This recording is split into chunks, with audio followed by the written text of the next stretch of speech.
Welcome to Luca and Miguel. Enjoy the video. You begin by proving who you are.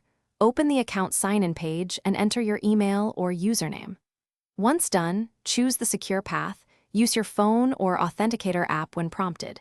Make sure to have backup codes or a secondary email nearby because many sites hide security question access until identity is verified.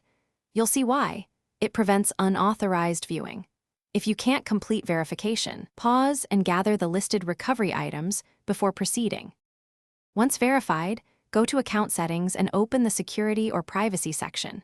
You want Password and Security or Account Recovery. Those headings control identity proof elements. Scroll deliberately. Some sites nest security questions under Advanced or Recovery options. Click the Security Questions entry to reveal whether questions are set, editable, or locked.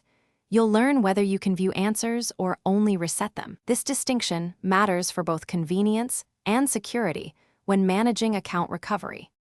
You now either view existing questions or must reset them. Follow the on-screen prompts. If the site allows viewing, check each question and update weak answers immediately and store replacements in a password manager. If the questions are locked, trigger a reset by completing 2FA or request help from support. This often requires ID verification. If anything goes wrong, contact account support with proof of identity because they can unlock or manually reset recovery options for you. Thanks for watching and please subscribe. It's the best investment you'll ever make.